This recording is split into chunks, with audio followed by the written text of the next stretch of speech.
Hello friends, welcome back to మన YL fax channel. Friends, ఈ ప్రపంచంలో భూమి మీద మనకి తెలియని ఎన్నో మిస్టరీ వాస్తవాలు ఉన్నాయి. ఉదాహరణకి పెద్ద పెద్ద మహాసముద్రాలలో అంతుచిక్కని మిస్టరీ వాస్తవాలు అనేవి చాలా ఉంటాయి. ఇటువంటి మహాసముద్రాల యొక్క వాస్తవాలు మనం ఎంత తెలుసుకున్నా కానీ అవి తక్కువే అనిపిస్తాయి. మరి ఇటువంటి భయంకరమైన సముద్రాలలో ఎప్పుడు ఎటువంటి మార్పులు జరుగుతాయో తెలియదు, కానీ వీటి వెనుకున్న వాస్తవాలు కూడా అంతే డేంజరస్గా ఉంటాయి. మనుషుల యొక్క ప్రాణ, ఆస్తి, ధన నష్టాలతో పాటు ఒక పెద్ద మిస్టరీ వాస్తవాలను కలిగి ఉండే ఈ సముద్ర ప్రాంతమే బెర్ముడా ట్రయాంగిల్స్. ఈ ట్రయాంగిల్స్ గురించి వినాలి అన్నా కానీ కొంతవరకు భయం అనేది ఉంటుంది చాలా మందిలో. మరి దీనికి కారణం ఏంటంటే ఫ్రెండ్, మనుషుల యొక్క ప్రాణాలతో చెలగాటమడిన ఒక సముద్ర ప్రాంతమే ఈ బెర్ముడా ట్రయాంగిల్స్. ఎన్నో విమానాలను, ఓడలను, మనుషుల యొక్క ప్రాణాలను మింగేసిన ఈ ప్రాంతం చాలా భయంకరమైంది. అసలు ఈ సముద్రానికి, మనుషుల ప్రాణానికి, ఈ ఓడలకి, విమానాలకి సంబంధం ఏంటి? ఇంతకు మరి ఏ సముద్రం ఇంత భయంకరమైన మిస్టరీ వాస్తవాలను కలిగి ఉంది? ఇటువంటి సముద్రంపై ప్రయాణం చేసినప్పుడు మనుషులు, ఓడలు, విమానాలు అన్నీ ఇలా కనిపించకుండా పోవాల్సిందేనా? ఇక ఇంతకు ఈ సముద్రంలో దాగి ఉన్న మిస్టరీ ఏంటో, మరి దీని వెనుక ఉన్న వాస్తవాలు ఏంటో, ఎందుకు ఇలా అదృశ్యం అవుతున్నాయో, మనుషులు, విమానాలు, ఓడలు ఇలా మాయమవ్వడానికి కారణం ఏంటి, వాటి వెనుక ఉన్న వాస్తవాలు తెలుసుకుందాం మా ఫ్రెండ్ ఈ వీడియోలో క్లియర్గా. ఈ బెర్ముడా ట్రయాంగిల్ వాస్తవాలన్నీ మీకు తెలవాలంటే ఈ వీడియోని స్కిప్ చేయకుండా ఎండింగ్ వరకు మీరు చూడాల్సిందే. ఫ్రెండ్స్, ఈ బెర్ముడా ట్రయాంగిల్స్ అనేవి ఉత్తర అట్లాంటికా మహాసముద్రం యొక్క పశ్చిమ భాగంలోని ప్రాంతము. ఈ ప్రాంతానికి చాలా పెద్ద మిస్టరీ వాస్తవాలే కలిగి ఉన్నాయి. ఇక ఈ బెర్ముడా ట్రయాంగిల్ యొక్క పేర్లను చూసినట్లయితే డెవిల్స్ ట్రయాంగిల్ అని, త్రిభుజాకార ట్రయాంగిల్ అని, డ్రాగన్ సముద్ర ట్రయాంగిల్ అండ్ దీంతో పాటే బెర్ముడా ట్రయాంగిల్ అని కూడా పిలుస్తారు.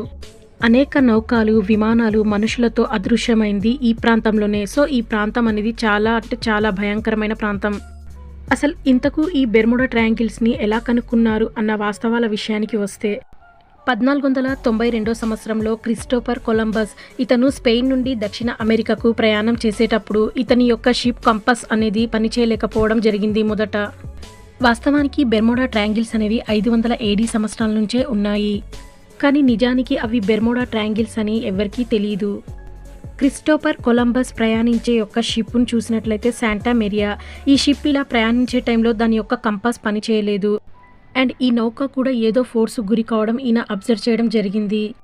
ఈ బెర్ముడా ట్రయాంగిల్స్ ఉన్న ప్రాంతంలో ఏదో ఒక ఫోర్స్తో ఆకర్షించే శక్తి ఉంది అని ఇతను ఇలా ఆలోచించే లోపే ఒక వెలుతురు లాంటి ద్వీప సమూహ గోళాన్ని చూడటం జరిగింది. ఇలా వెలుతురుతో ఉన్న ఈ ద్వీప సమూహం అనేది తానున్న ప్రాంతానికి కొంచెం దూరంలోనే సముద్రంలో పడిపోయింది. ఇక దీనివల్లనే ఈ బెర్ముడా ట్రయాంగిల్ మిస్టరీ వాస్తవాలు మొదలయ్యాయి. ఫ్రెండ్స్, అసలు ఈ బెర్ముడా ట్రయాంగిల్స్ ఎలా ఏర్పడ్డాయి, ఎంత పరిమాణంలో విస్తరించి ఉన్నాయి అన్న ఫ్యాక్ట్ ఏంటో తెలుసుకుందామా ఫ్రెండ్. వాస్తవానికి ఈ బెర్ముడా ట్రయాంగిల్స్ని ఇలా త్రిభుజాకారంగా సూచిస్తారు. ఎందుకంటే ఫ్రెండ్, ఈ ట్రయాంగిల్ అనేది ఫ్లోరిడా నుంచి బెర్ముడా వరకు, అగైన్ బెర్ముడా నుంచి ప్యూర్టో రీకో వరకు విస్తరించి ఒక త్రిభుజాకారంగా కనిపిస్తుంది ఈ ప్రాంతం. అందుకే ఈ ప్రాంతాన్ని త్రిభుజాకారంగా సూచించడం జరిగింది ఈ యాంగిల్స్ని. అట్లాంటికా మహాసముద్రంలో ఆవరించి ఉన్న ఈ బెర్ముడా ట్రయాంగిల్ యొక్క ప్రాంతం అనేది 1.3 అంటే 1,03,00,000 వైశాల్యంతో మరియు 3.9 3,09,00,000 మిలియన్ కిలోమీటర్ స్క్వేర్తో 1.51 మిలియన్ల చదరపు మైలుగా కలిగి ఉంది ఈ ప్రాంతం. మొత్తం ఓవరాల్గా చూసినట్లయితే ఈ బెర్ముడా ట్రయాంగిల్ ప్రాంతము 5 లక్షల చదరపు కిలోమీటర్ మేరకు విస్తరించి ఉంది. ఒక అగ్నిపర్వత మౌంట్ ప్రాంతమే ఈ యాంగిల్స్ ఏర్పడిన ప్రదేశం. వాస్తవానికి అగ్నిపర్వత మౌంట్ ప్రాంతం అనేది 33 మిలియన్ల సంవత్సరాల క్రితమే ప్రారంభమైంది. ఇక ఈ ప్రాంతంలో సముద్రం అనేది పూర్తిగా నీలిరంగులో కనిపిస్తుంది మనకి. ఇది యుఎస్కి 1000 కిలోమీటర్ దూరంలో అట్లాంటికా సముద్రంతో ఏర్పడిన ఈ ప్రాంతాన్ని సర్గోసా సముద్రం అని పిలుస్తారు. ఫ్రెండ్స్, ఈ బెర్ముడా ట్రయాంగిల్ యొక్క ద్వీపకల్పం ఏర్పడిన విధానాన్ని మనం చూసినట్లయితే ఫ్రెండ్స్, సర్గోసా సముద్రం యొక్క మధ్యధర ప్రాంతంలో అగ్నిపర్వతాల విస్ఫోటనాలుగా ఏర్పడటం వల్ల ఈ బెర్ముడా ట్రయాంగిల్ ద్వీపం ఇలా సృష్టించబడింది. వాస్తవానికి 35 మిలియన్ల సంవత్సరాల క్రితమే ఈ అగ్నిపర్వతాల విస్ఫోటనాలు జరిగి ఇవి చల్లబడి ఈ విధంగా బెర్ముడా ట్రయాంగిల్ యొక్క ద్వీపకల్పం అనేది ఇలా సృష్టించబడింది. నిజానికి ఈ బెర్ముడా ట్రయాంగిల్స్ ఉన్న ప్రాంతం అనేది ఉష్ణమండలంతో కలిగిన తుఫాన్లకు లోపడి ఉన్న ప్రాంతం. అంతేకాదు ఫ్రెండ్, వాతావరణంలో తరచుగా మార్పులు కూడా సంభవిస్తూ ఉంటాయి ఈ ప్రాంతంలో. ఫ్రెండ్స్, ఈ బెర్ముడా ట్రయాంగిల్స్కి చాలా రకాల పేర్లే ఉన్నాయి. ఈ పేర్లు అనేది ప్రమాదాలు జరిగిన తర్వాత ఫేమస్ అయిన బెర్ముడా ట్రయాంగిల్ని అనుసరించి వచ్చినవి. అవేంటంటే friend the graveyard of the Atlantic అని అండ్ సర్గసో సీ గ్రావియాట్ అనే పేరు కూడా ఉంది. వీటితో పాటే the doom of the ocean అని. ఎంతోమంది ప్రాణాలను కోల్పోవడంతో పాటు ఓడలు విమానాలు ఇలా అదృశ్యమవడానికి కారణమైన ఈ ప్రదేశాన్ని డెవిల్స్ ట్రయాంగిల్గా పిలవడంతో పాటు ఇంకా చివరన దీనికి బెర్ముడా ట్రయాంగిల్ అనే పేరు వచ్చింది. ఇన్ని రకాల పేర్లు కలిగి ఉన్న ఈ బెర్ముడా ట్రయాంగిల్స్ అనేవి నిజంగా డేంజరస్ ప్లేస్ అనే చెప్పాలి ఫ్రెండ్ వాస్తవానికి. మరి ఇంతకు ఈ డేంజరస్ ప్లేస్ అయిన బెర్ముడా ట్రయాంగిల్స్ వాటిని మొదట కనుక్కున్న వ్యక్తి ఎవరంటే ప్రమాదాలకి కేర్ ఆఫ్ అడ్రస్గా నిలిచిన ఈ బెర్ముడా ట్రయాంగిల్స్ని మొట్టమొదటిసారిగా కనుక్కున్న పర్సన్ ఎవరంటే చార్లెస్ బెర్లిడ్జ్. ఇతను 9/5/1974 సంవత్సరంలో ఈ బెర్ముడా ట్రయాంగిల్స్ని వివరించడం జరిగింది. ఈ ట్రయాంగిల్ ప్రాంతంలో పారానార్మల్ యాక్టివిటీస్ జరగడం వల్ల దీనికి డెవిల్స్ ట్రయాంగిల్ అని పేరు పెట్టడం జరిగింది. ఈ పేరు అనేది ఇతని వల్లనే ఇలా వచ్చింది. చార్లెస్ ఆర్టికల్ బుక్ వల్ల కొంతవరకు వెలుగులోకి వచ్చిన వాస్తవాలు ఇవి. బెర్ముడా ట్రయాంగిల్స్ మనుషుల ప్రాణాలతో పాటు భారీ నౌకల విమానాల మునిగిపోయిన వాస్తవాల విషయానికి వస్తే ఫ్రెండ్స్ 1909-27 జులైలో జరిగిన ఒక ఇన్సిడెంట్ అనేది ఎప్పటికీ మరవలేని ఇన్సిడెంట్ ఇది. ఎస్ఎస్ వరత అనే పేరు గల భారీ నౌక కనిపించకుండా పోయిన రోజు ఇది. ఎస్ఎస్ వరత షిప్లో మొత్తము 211 మంది సిబ్బందితో అండ్ దీంతో పట్టే ప్రయాణికులు కూడా ఒకేసారి కనిపించకుండా పోవడం అనేది ఒక షాక్కి గురి చేసింది. ఈ షిప్ చూడటానికి 465 ఫీట్తో మరియు 9339 GRT టన్నులతో, ఇక దీని ఇంటర్నల్ వాల్యూ వచ్చేసి 6004 NRTగా, వెయిట్ వచ్చేసి 10,000 DWTగా ఉంటుంది. మరి ఎస్ఎస్ వరద షిప్ బయలుదేరిన ప్రదేశం వచ్చేసి ఆస్ట్రేలియా నుండి ఇది సౌత్ ఆఫ్రికాకి బయలుదేరిన సమయంలో ఈ ఇన్సిడెంట్ అనేది జరిగింది. ఎస్ఎస్ వరద షిప్ని నడిపిన కెప్టెన్ విషయానికి వస్తే జోసియా ఎడ్వర్డ్ లిబర్లీ. ఇతను చాలా ఎక్స్పీరియన్స్ పర్సన్ కూడా. ఇలా ఈ షిప్ మునిగినప్పటి నుండి ఇప్పటి వరకు దీని యొక్క జాడ అనేది తెలియలేదు. మోస్ట్ ఇంట్రెస్టింగ్ ఫ్యాక్ట్ ఏంటంటే ఫ్రెండ్ ఫ్యాంటమ్ షిప్. ఈ షిప్కి చాలా పేర్లే ఉన్నాయి. ఘోస్ట్ షిప్ అని, ఫ్లయింగ్ డచ్మన్ అని, మాయమైపోయే షిప్ అని, ఇలా రకరకాల పేర్లే ఉన్నాయి ఈ షిప్కి. దీనికి కారణం ఏంటంటే ఫ్రెండ్ ఇది 17వ శతాబ్దానికి చెందిన నౌక. ఈ నౌకలో చనిపోయిన శవాలు మొత్తము ఒక మిస్టరీగానే ఉన్నాయి. ఈ ఘోస్ట్ నౌక సముద్రంలో కనిపించినప్పుడు వేరొక క్రూజ్ నౌక పర్సన్స్ దీన్ని తీసుకొచ్చే ప్రయత్నంలో ఇది కనిపించకుండా అదృశ్యమైపోయింది ఒకేసారి. క్రూజ్ నౌకకి సంబంధించిన వ్యక్తులు ఈ ఘోస్ట్ నౌకని తెచ్చే సమయంలో మార్గమధ్యలోనే ఇది అదృశ్యమైపోయింది. అంతేకాదు ఫ్రెండ్ ఈ షిప్ని తెచ్చే సమయంలో ఈ మనుషులు కూడా చనిపోవడం జరిగింది. ఇలా చనిపోయిన వ్యక్తుల యొక్క డెడ్ బాడీస్ని ఎంత వెతికినా కనిపించకపోవడంతో ఈ క్రూజ్ నౌక అనేది వెనక్కి వెళ్ళడం కూడా జరిగింది. నిజానికి ఈ షిప్కి సంబంధించిన కొన్ని వాస్తవాలు మాత్రం ఇలా చరిత్రలోనే నిలిచిపోయాయి ఫ్రెండ్. అవేంటంటే ఈ షిప్ గురించి చాలా సంవత్సరాల క్రితము రచించిన ఒక గ్రంథాలయం పుస్తకం ప్రకారంగా, మరియు అంతేకాదండి దీని గురించి రీసెర్చ్ చేసిన సైంటిస్టుల ఆధారంగా ఇలా కొన్ని వెలుగులోకి వచ్చిన వాస్తవాలను వివరించడం జరిగింది. ఈ షిప్లోని శవాలన్నీ ఒకే విధంగా చనిపోయి ఉన్నాయి, ఇలా కళ్ళు తెరిచి. కానీ వాస్తవానికి కొంతమంది ఈ షిప్లో విడుదలైన కార్బన్ మోనాక్సైడ్ అనే వాయువు వల్ల ఇలా సాధ్యమైందని మొదట ఇలా వివరించిన వాస్తవాలు. కానీ నిజానికి ఇంకో వాస్తవం ఏంటంటే ఫ్రెండ్ ఇలా రిలీజ్ అయిన ఈ కార్బన్ మోనాక్సైడ్ షిప్ మొత్తం స్ప్రెడ్ అవ్వాలి, కానీ అలా కాకుండా షిప్కి ఫస్ట్ ఫ్లోర్ వరకు మాత్రమే స్ప్రెడ్ అయింది ఈ వాయువు అనేది. అంతేకాదు ఫ్రెండ్ ఈ షిప్ లోపల చనిపోయి ఉన్న శవాలపైన ఒక్క గాయం కూడా లేదు. హెన్రిక్ వండర్ డెక్కన్ ఇతను ఈ షిప్ యొక్క కెప్టెన్. ఈ శవాలన్నీ ఏదో చూడరాని సంఘటన చూసి చనిపోయినట్టుగా ఉన్నాయి. ఫ్రెండ్స్ ఈ నౌకకున్న మిస్టరీ అనేది చరిత్రలోనే నిలిచిపోయింది. అందుకే దీన్ని ఘోస్ట్ నౌక అని పిలుస్తారు. ఇలా మునిగిపోయి అదృశ్యమైపోయిన ఈ నౌక యొక్క జాడన్ కానీ దీని యొక్క శిథిలాలు ఇప్పటి వరకు కనిపించలేదు ఫ్రెండ్. ఇది 420 టన్స్తో 170 ఫీట్తో మరియు ఎత్తు వచ్చేసి 1050గా 2800 అడుగులతో ఉంటుంది ఈ షిప్.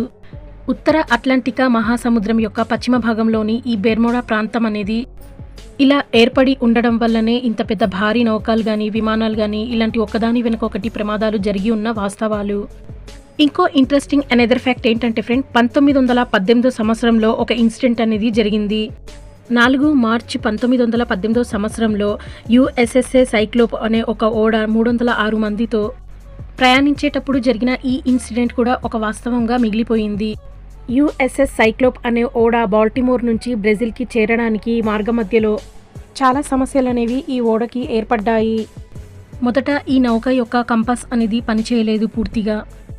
ఇది అమెరికన్ నేవీకి చాలా ఇంపార్టెంట్ అయిన నౌక. ఎందుకంటే ఫ్రెండ్ మొదటి ప్రపంచ యుద్ధంలో భాగం పంచుకుంటున్న అమెరికా యొక్క నేవీకులకు చాలా ఇంపార్టెంట్ అయింది ఈ నౌక. ఈ షిప్లో మొత్తం 306 మందితో పాటు ఇది యుఎస్కి చెందిన ఒక ప్రాంతమైన బాల్టిమోర్ నుంచి బయలుదేరింది. ఫ్రెండ్స్, యుఎస్ఎస్ సైక్లోప్ అనే షిప్ బయలుదేరే ముందు 11,000 టన్నుల మాంగనీస్తో కలిగి ఉంది. ఈ ఓడ ప్రయాణించిన సగం దూరం వరకు ప్రయాణం అనేది బాగానే జరిగింది. మిగతా ప్రయాణం చేసే సమయంలో దీని కంపాస్ పనిచేయకపోవడము, అధికంగా తుఫాన్లు ఏర్పడడం, వీటి వల్ల ఈ షిప్ పూర్తిగా కనిపించకుండానే పోయింది. మరి ఈ షిప్ని నడిపిన కెప్టెన్ విషయానికి వస్తే జాన్ ఫెడరిక్ విచ్మ్యాన్గా ఈ భారీ నౌకని నడపడానికి అర్హత కలిగి ఉన్న వ్యక్తి ఇతను. ఈ నౌక ఇలా కనిపించకుండా పోవడంతో దీని మిస్టరీ కూడా ఒక వాస్తవంగా మారింది. ఫ్రెండ్స్, ఇక ఫ్లైట్స్ 19 యొక్క వాస్తవాల విషయానికి వస్తే ఈ బెర్ముడా ట్రయాంగిల్కి ఫ్లైట్ 19కి చాలా దగ్గర సంబంధమే ఉంది అని చెప్పాలి వాస్తవానికి. అసలు ఫ్లైట్ 19 అంటే ఏంటి, దీనికి పేరు ఎలా వచ్చింది అన్న వాస్తవాల్లోకి వెళ్ళినట్లయితే ఫ్రెండ్స్, మొదట 14 మెంబర్స్తో 5 విమానాలు అనేవి అవెంజర్స్ బంబూరో ఎయిర్క్రాఫ్ట్ విమానాలు. ఇవి ఫ్లోరిడా నుంచి టేకప్ అయినవి. ఇవి యుఎస్కి చెందిన యుద్ధం చేసే నేవీ విమానాలు. ఇవి శిక్షణ ఇచ్చే యుద్ధ విమానాలు కాబట్టి దీనికి ట్రైనింగ్ మిషన్ ఫ్లైట్ 90 అనే పేరు వచ్చింది. 14 నెంబర్స్తో ఈ 5 విమానాలనేవి ఆకాశంలో ఎగిరినప్పుడు మొదట వాతావరణం అనుకూలంగానే ఉంది. ఈ యుద్ధ విమానాలకు శిక్షణ ఇస్తున్న experience pilot Charles Carroll Taylor. ఈ అట్లాంటికా మహాసముద్రంపై గాలిలో చక్కర్లు కొడుతూ ట్రైనింగ్ ఇస్తున్న ఈ విమానాలనేవి 2 గంటల తర్వాత ఏదో సాంకేతిక లోపాలకి గురి అయినట్టు వెల్లడించడం జరిగింది. మొదట ఇలా సాంకేతికం ఏర్పడిన సమయం వచ్చేసి మధ్యాహ్నము 2:10 PM. లాస్ట్ వర్డ్గా ఈ ఫ్లైట్స్ అన్ని చెప్పిన మాట ఒకటే ఫ్రెండ్, అదేంటంటే ఈ ఫ్లైట్స్ మొత్తము క్లోజ్గా దగ్గరగా రావడంతో పాటు దీని ఆపరేటింగ్ సిస్టమ్ అనేది టోటల్గా టైట్ అయిపోవడం జరిగింది. సడన్గా వాటి యొక్క డైరెక్షన్ కంపాస్ అనేది పనిచేయకుండా పోయింది. ఇలా ఫ్లైట్స్ ఎగిరిన 2 గంటల తర్వాత ఈ కంపాస్ పనిచేయకుండా పోవడంతో అనుకోకుండా ఒకేసారి వాతావరణంలో మార్పులు జరగడం వల్ల వీళ్ళ లొకేషన్ వీళ్ళకే తెలియని పరిస్థితిలో ఉన్నప్పుడు కరెక్ట్గా 4:56 PM సాయంత్రం టైంలో ఒక మెసేజ్ అనేది చార్లెస్ కరోల్ నుంచి రావడం జరిగింది. వెస్ట్ సైడ్ నుంచి వెళ్తే మనం ఫ్లోరిడాకి చేరుకోవచ్చని చెప్పడంతో ఇక పూర్తిగా దారి తప్పిపోవడం వల్ల ఈవినింగ్ 7:04 లోపు ఇంకా ఏ ఒక్క విమానం కూడా కనిపించలేదు. వీళ్ళ నుంచి ఏ ఒక్క రెస్పాన్స్ కూడా రాలేదు. అందుకే వీటిని ఫ్లైట్ 19 అనే పేరు పెట్టడం జరిగింది. ఫ్రెండ్స్, ఫ్లైట్ 19 యొక్క ఎయిర్క్రాఫ్ట్ జాడ తెలవకపోవడం వల్ల దీని తర్వాత ఒక మెరీనర్ ఎయిర్క్రాఫ్ట్ని పంపించడం జరిగింది. ఈ 5 ఫ్లైట్లను వెతకడం కోసం మెరీనర్ ఎయిర్క్రాఫ్ట్ ఫ్లైట్ అనేది మొత్తం 20 మందితో కలిసి వెళ్ళిన ఫ్లైట్ ఇది. చివరకు మెరీనర్ ఎయిర్క్రాఫ్ట్ కూడా కనిపించకుండా పోయింది. ఈ ఫ్లైట్స్ కనిపించకుండా పోవడం వల్ల ఎంత సెర్చ్ చేసినా ప్రయోజనం అనేది లేకుండా పోయింది. మాయమైపోయిన ఈ ఫ్లైట్స్ యొక్క శిథిలాలు కానీ అండ్ మనుషుల యొక్క మృతదేహాలు కానీ ఇప్పటి వరకు కనిపించలేదు.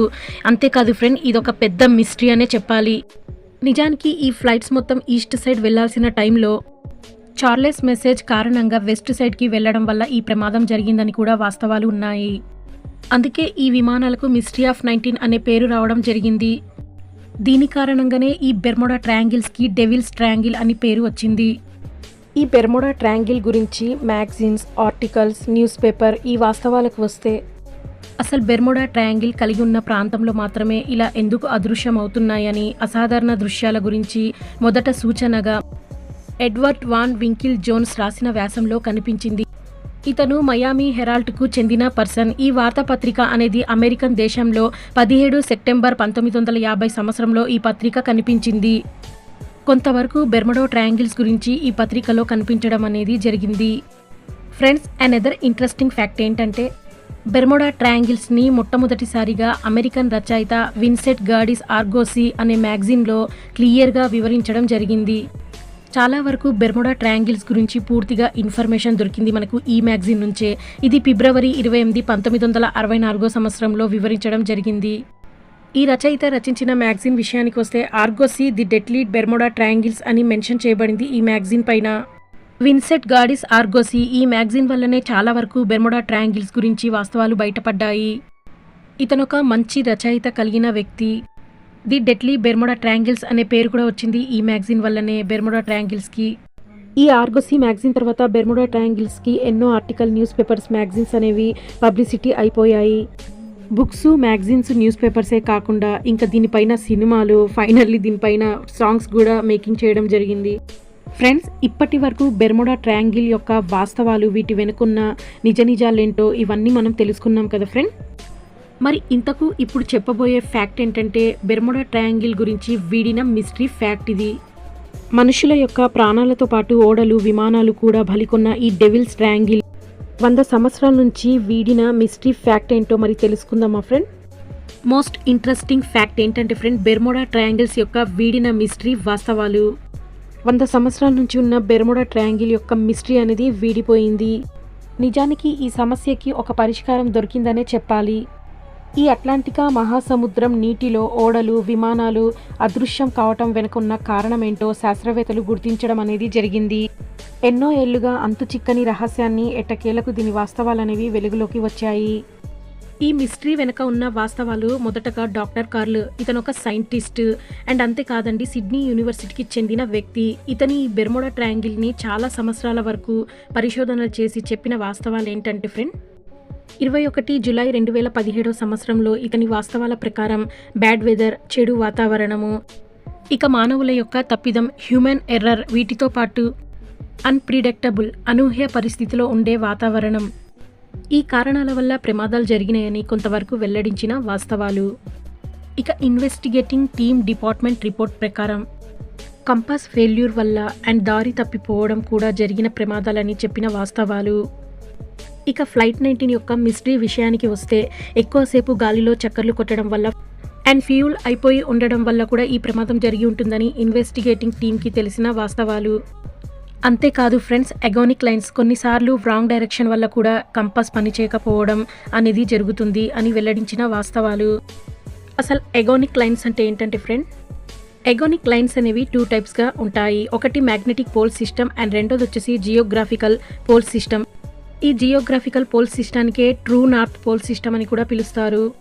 మ్యాగ్నెటిక్ పోల్ సిస్టమ్ అనేది కంపాస్ యొక్క డైరెక్షన్ని చూపిస్తుంది. దీంతో పాటే జియోగ్రాఫికల్ పోల్ సిస్టమ్ అనేది భూమి తిరిగే యాక్సిస్ మీద ఆధారపడి ఉంటుంది. కంపాస్ అనేది ఒక్కొక్కసారి నార్త్ పోల్ సూచిస్తే దీన్ని ఎగోనిక్ లైన్స్ అని అంటారు. ఈ బెర్ముడా ట్రయాంగిల్స్ ఉన్న ప్రాంతంలో అధికంగా నార్త్ పోల్నే సూచిస్తుంది కంపాస్ అనేది. అందుకే ఇక్కడ కంపాస్లు సరిగ్గా పనిచేయవు ఈ ప్రాంతంలో. ఎగోనిక్ లైన్స్ ఇవి 0 క్షీణిత బిందువు గుండా ప్రయాణించే లైన్స్. నార్త్ నుండి సౌత్కి డైరెక్షన్ ఒకే బిందువు గుండా ఉండే ఈ లైన్స్ భూమి ఉపరితలంపై ఒక రేఖ అనేది ఉత్తర దక్షిణ అయస్కాంత ధృవాలను కలుపుతూ వెళుతుంది. ఈ లైన్ అనేది క్షీణిత బిందువు వద్ద కలిగి ఉంటుంది. మరి చాలా వరకు కంపాస్లో వచ్చే ప్రాబ్లమ్స్ ఏంటంటే ఫ్రెండ్, వాతావరణంలో మార్పుల వల్ల భూమి అధిక వేడికి లోనైనప్పుడు అండ్ దీంతో పాటే భూమి తిరిగే యాక్సిస్ మీద డిపెండ్ అయి ఉంటుందండి ఈ డైరెక్షన్స్ అనేవి. అధికంగా విస్తరించి ఉన్న బెర్ముడా ట్రయాంగిల్స్ ఉన్న ప్రాంతంలో అగోనిక్ లైన్స్ యొక్క ప్రాబ్లం కూడా చాలా ఉంది. ఈ అగోనిక్ లైన్స్ వల్ల కంపాస్ డైరెక్షన్ చూపించకపోవడంతో ఇలాంటి ప్రమాదాలు కూడా జరిగి ఉంటాయని శాస్త్రవేత్తలు వెల్లడించిన వాస్తవాల్లో ఇది కూడా ఒక కారణమని చూపించడం జరిగింది. ఫ్రెండ్స్, శాస్త్రవేత్తల డీప్ పరిశోధనల ప్రకారము మియామి అండ్ ప్యూర్టోరికా మధ్య ప్రాంతంలో ఉన్న ఈ బెర్ముడా ట్రయాంగిల్ విస్తరించి ఉన్న ఈ ప్లేస్లో మీథైల్ హైడ్రేట్ వాయువులు అధికంగా ఉండడం వల్ల ఇవి వాటర్తో కలిసినప్పుడు ఈ మీథైల్ హైడ్రేట్ మరియు వాటర్ అనేది బబుల్స్గా ఫార్మేషన్ ఎక్కువ కావడం వల్ల దీనివల్ల కూడా ఇలా షిప్స్ మునిగిపోవడానికి ఒక కారణమని నిర్ధారించిన వాస్తవాలు. ఇలాంటి టైంలో ఈ ప్లేస్లో నీటి యొక్క సాంద్రత అనేది తక్కువగా పడిపోవడం జరుగుతుంది. నీటి బబుల్స్ ఎక్కువగా ఉండడం వల్ల పడవ మునిగేది కూడా తెలియకుండానే ఈ ప్రమాదాలు క్షణాల్లో జరుగుతాయి. 2016 బెర్ముడా ట్రయాంగిల్ యొక్క మిస్టరీని చివరగా వివరించిన శాస్త్రవేత్తలు కొలోరాడో యూనివర్సిటీకి చెందిన శాస్త్రవేత్తల టీం కలిసి శాటిలైట్ పిక్స్ సహాయంతో బెర్ముడా ట్రయాంగిల్స్కి పిక్స్ తీయడం తర్వాత ఈ శాటిలైట్ చూపించిన పిక్స్ దీనివల్ల ఒక విధమైన ఎయిర్ బాంబ్స్ హెగ్జాగోనల్ కొలాప్స్ ఉండడం అనేది జరిగింది. శాటిలైట్ కారణంగా ఈ విషయాన్ని గమనించినట్టు పరిశోధకులు చెప్పడం జరిగింది. నిజానికి ఈ మేఘాల నుండి ఏర్పడిన ఎయిర్ బాంబ్స్ అనేవి చాలా శక్తివంతంగా ఉండడంతో పాటు ఈ బెర్ముడా ట్రయాంగిల్ మిస్టరీకి అక్కడ ఏర్పడే షడ్భుజాకార మేఘాలే కారణమని తేల్చేశారు. ఇక పూర్తి వాస్తవంగా ఇలా శాటిలైట్తో చూసినప్పుడు షడ్భుజాకార మేఘాల్లో 20 నుండి 50 మైళ్ళ విస్తీర్ణంలో గంటకు 170 మైళ్ళ వేగంతో కదిలే ఈ భారీ మేఘాల ఎయిర్ బాంబులు విరుచుకుపడటం వల్ల ఈ బెర్ముడా ట్రయాంగిల్స్లో ఈ కారణాల వల్ల కూడా ప్రమాదాలు జరుగుతున్నాయని వివరించబడింది. వాస్తవానికి షడ్భుజాకార మేఘాలనేవి ఈ ప్రాంతంలో అధికంగా ఏర్పడతాయని శాస్త్రవేత్తలు వెల్లడించారు. కొలోరాడో యూనివర్సిటీకి చెందిన సైంటిస్టులు చెప్పిన ప్రకారం అధికంగా హరికేన్స్లు ఏర్పడటం వల్ల కూడా ఈ ఎయిర్ బాంబులు ఏర్పడుతున్నాయని వివరించడం జరిగింది. ఇలా ఏర్పడిన ఎయిర్ బాంబుల కారణంగా కూడా నౌకలు, విమానాలు, మనుషుల యొక్క ప్రాణాలు పోవడం అనేది దానికి ఇదొక కారణమని వాస్తవంగా పేర్కొనబడింది. అట్లాంటికా మహాసముద్రంలో ఆవరించి ఉన్న ఈ బెర్ముడా ట్రయాంగిల్ యొక్క ప్రాంతం అనేది ఇప్పటి వరకు 75 విమానాలను, 100 నౌకలు మరియు దీంతో పాటే 1000 మందికి పైగా మనుషుల ప్రాణాలు కోల్పోవడం జరిగింది. ఇక పూర్తి వాస్తవాలనేవి శాస్త్రవేత్తల యొక్క పరిశోధనల ప్రకారము దీంతో 100 ఏళ్ల మిస్టరీ అనేది వీడిపోయింది. నిజానికి ఈ బెర్ముడా ట్రయాంగిల్స్ యొక్క మొత్తం ఓవరాల్గా చూసినట్లయితే 3 మిలియన్స్ శిథిలాలు కుప్పకూలినట్టుగా ఉన్నాయి అని వాస్తవాల్లో బయటపడ్డ విషయాలు. ఫ్రెండ్స్, ఇక ఆస్తి నష్టం విషయానికి వస్తే బిలియన్ల డాలర్ల కొద్ది నష్టాన్నే కలిగించాయి ఈ బెర్ముడా ట్రయాంగిల్స్. ఎప్పుడు రద్దీగా ఉండే మెయిన్ రహదారి జంక్షన్ అని చెప్పాలి ఈ బెర్ముడా ట్రయాంగిల్స్కి. బికాస్ ఇక్కడ అధికంగా విమానాలు ఎగిరే మెయిన్ రహదారి ఏరియా కనుక ఇది. అంతేకాదు ఫ్రెండ్, గజిబిజిగా ఉండడంతో పాటు కన్ఫ్యూజ్గా ఉంటుంది ఈ రహదారి ఫ్లైట్స్కి. ప్రమాదాలు జరగడానికి ఇది కూడా ఒక రీజన్ అని వివరించడం జరిగింది. ఇక క్రిస్టోఫర్ కొలంబస్ విషయానికి వస్తే ఇతను చూసింది ఒక ఉల్కా శకలం మాత్రమే. ఫ్రెండ్స్, ఇతను ఒక కొత్త ప్రపంచాన్ని పరిచయం చేయడంతో పాటు ఈ డెవిల్స్ యాంగిల్స్ని కూడా పరిచయం చేసిన మంచి నావిగేటర్. బట్ ఫ్రెండ్స్, మొదట చాలామంది ఆలోచించిన వాస్తవాలు ఏంటంటే ఈ బెర్ముడా ట్రయాంగిల్స్లో ఏలియన్స్ ఉన్నారని, దీని కారణంగానే ఈ ప్రమాదాలు జరుగుతున్నాయని. ఈ రకంగా విమానాలు, ఓడలు మునిగిపోవడానికి గల కారణము ఏలియన్స్ అని మొదట చాలామంది నమ్మిన వాస్తవాలు. ఇంకా చెప్పాలంటే దీనితో పాటే సముద్రంలో ఏర్పడిన అతి భయంకరమైన సుడిగుండాల వల్ల, అధికంగా ఏర్పడిన సునామీ, తుఫాన్, భూకంపాలు, ఏదో ఆకర్షించే శక్తి వల్ల ఇలా ప్రమాదాలు జరుగుతున్నాయని, ఇలా ఎన్నెన్నో వాస్తవాలు దీని మీద ప్రచారంలో కూడా వచ్చాయి. మనుషుల ప్రాణాలు, విమానాలు, ఓడలు ఇలా మునిగిపోవటానికి నిజమైన వాస్తవాలనేవి ఇవి ఫ్రెండ్. సో ఇది ఫ్రెండ్, అట్లాంటికా మహాసముద్రంలో వ్యాపించున్న ది బెర్ముడా ట్రయాంగిల్ యొక్క మిస్టరీ వాస్తవాలనేవి. ఫ్రెండ్స్, ఈ బెర్ముడా ట్రయాంగిల్ వెనుకొన్న మిస్టరీ వాస్తవాలనేవి ఈ వీడియోలో మీకు క్లియర్గా అర్థమై ఉంటాయి కదా ఫ్రెండ్స్. మరి ఈ వీడియో వల్ల కొత్తగా మీకు ఏదైనా ఇన్ఫర్మేషన్ తెలిసి ఉంటే ఈ వీడియోని లైక్ చేయండి, షేర్ చేయండి అండ్ ఫ్రెండ్స్కి, రిలేషన్స్ కూడా ఫార్వర్డ్ చేయండి. ఈ వీడియో మీకు పూర్తిగా నచ్చినట్లయితే సబ్స్క్రైబ్ టు మై ఛానల్, పక్కనే ఉన్న బెల్ ఐకాన్ని కూడా యాక్టివేట్ చేయండి. నా వీడియోస్ మీకు నోటిఫికేషన్ ద్వారా వస్తుంటాయి. ఇలాంటి మరిన్ని ఇంట్రెస్టింగ్ ఫ్యాక్ట్ వీడియోస్ కావాలనుకుంటే subscribe to my channel and thank you.